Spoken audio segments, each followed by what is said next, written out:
जय श्री राम दोस्तों आज की वीडियो में हम बात करेंगे कि मनुष्य को अपने जीवन में कष्ट क्यों मिलते हैं।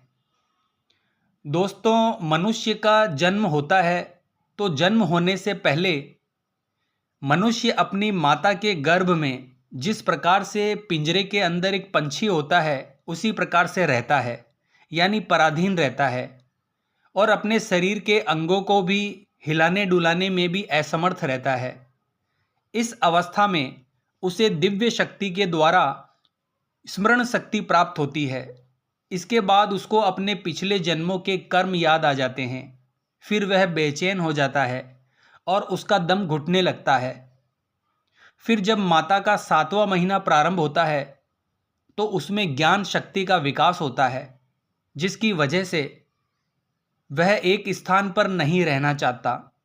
एक स्थूल शरीर में रहते हुए वह भगवान से प्रार्थना करता है और हाथ जोड़कर उस प्रभु की स्तुति करता है जिसने इसे माता के गर्भ में डाला है। माता के गर्भ में उपस्थित जीव भगवान से यह प्रार्थना करता है, यह याचना करता है कि हे प्रभु, माना कि मैं बड़ा अधर्मी हूँ, बड़ा पापी हूँ। दोस्तों, एक देहधारी जीव माँ के गर्भ में मल मूत्र और रक्त के कुएं में घिरा हुआ रहता है। माता के गर्भ में व्याप्त गर्मी से उस जीव का शरीर बहुत अधिक तपने लगता है। इसी कारण से वह जीव माँ के गर्भ से बाहर निकलने के लिए महीने और दिन गिनता रहता है और भगवान से प्रार्थना करता रहता है कि हे भगवान, मुझ दीन गरीब को यहाँ से कब निकाला जाएगा। इसीलिए वह भगवान से प्रार्थना करता है कि वह उसे इस कष्ट से और सांसारिक मोहमाया से जितनी जल्दी हो सके उतनी जल्दी मुक्ति दे दे। फिर 9वें या 10वें महीने में जब मनुष्य अपनी माता के गर्भ से इस मृत्युलोक में आता है तो उसकी जो भी स्मृति यानी यादें होती हैं वह सभी नष्ट हो जाती है और वह विपरीत गति को प्राप्त होकर बार बार जोर जोर से रोने लगता है। फिर माता पिता के द्वारा उसका पालन पोषण किया जाता है।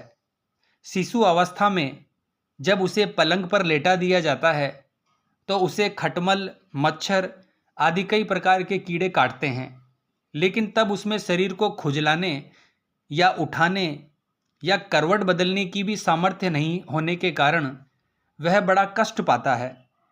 उसकी त्वचा बड़ी कोमल होती है, इसके लिए वह सिवाय रोने के कुछ नहीं कर सकता। इसी तरह से मनुष्य बाल्यावस्था के दुख भोगकर युवा अवस्था में पहुंचता है। इस अवस्था में यदि मनुष्य की कोई इच्छा पूरी नहीं होती है तो अज्ञानतावश उसका क्रोध बढ़ जाता है। शरीर के साथ यानी देह के साथ अभिमान और क्रोध बढ़ जाने के कारण मनुष्य अपना ही नाश करने के लिए दूसरे जो बुरे व्यक्तियों के साथ व्यवहार करता है। इतना ही नहीं दोस्तों, छोटी बुद्धि और अज्ञानता के कारण मनुष्य में मेरेपन का अभिमान आने लगता है और उन्हीं अनैतिक इच्छाओं की पूर्ति के लिए मनुष्य तरह तरह के कर्म करता रहता है, जिसमें बंध जाने के कारण उसे बार बार संसार के चक्र में जन्म लेना पड़ता है।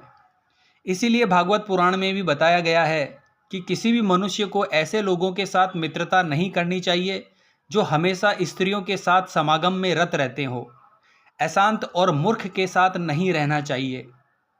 दोस्तों, ऐसा कौन सा पुरुष हो सकता है जिसकी बुद्धि स्त्री रूपी माया से मोहित ना हो। जिस व्यक्ति को आत्मा और परमात्मा का ज्ञान हो जाता है वह इन गलत आचरण और गलत कार्यों से बाहर निकल जाता है। जो मनुष्य अपने जीवन काल में केवल स्त्रियों में ही आसक्त रहता है और मृत्यु के उपरांत भी वह केवल स्त्री के बारे में सोचता है, उसे अगले जन्म में स्त्री योनि प्राप्त होती है। मनुष्य रूपी जीवन पाकर यदि मनुष्य किसी भी जीव की हत्या अपने भौतिक सुखों को प्राप्त करने के लिए करता है, उसे अगले जन्म में उसी जीव की योनि में जन्म लेकर कष्ट भोगना पड़ता है। फिर मनुष्य की उम्र जब ढलने लगती है, अर्थात जब वह अपने जीवन के अंतिम पड़ाव में प्रवेश करता है, तो उसे इस जन्म में किए गए कर्मों के हिसाब से इसी मृत्यु लोक पर शारीरिक और मानसिक पीड़ा भोगनी पड़ती है। अर्थात यदि कोई मनुष्य अपने माँ बाप की बुढ़ापे में सेवा नहीं करता या फिर उनको घर से निकाल देता है, तो उसकी संतान भी बुढ़ापे में उसके साथ वैसा ही व्यवहार करती है जैसा उसने अपने माँ बाप के साथ किया था, और यह जीवन चक्र निरंतर चलता रहता है।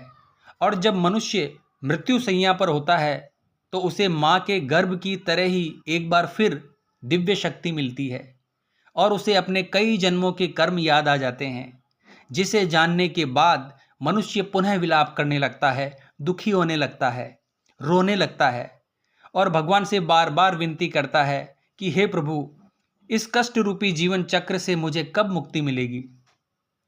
मैं ऐसा क्या करूं जिससे मुझे आपके चरणों में शरण मिल सके। उस समय वह अपने द्वारा किए गए बुरे कर्मों को याद करके बार बार रोता है।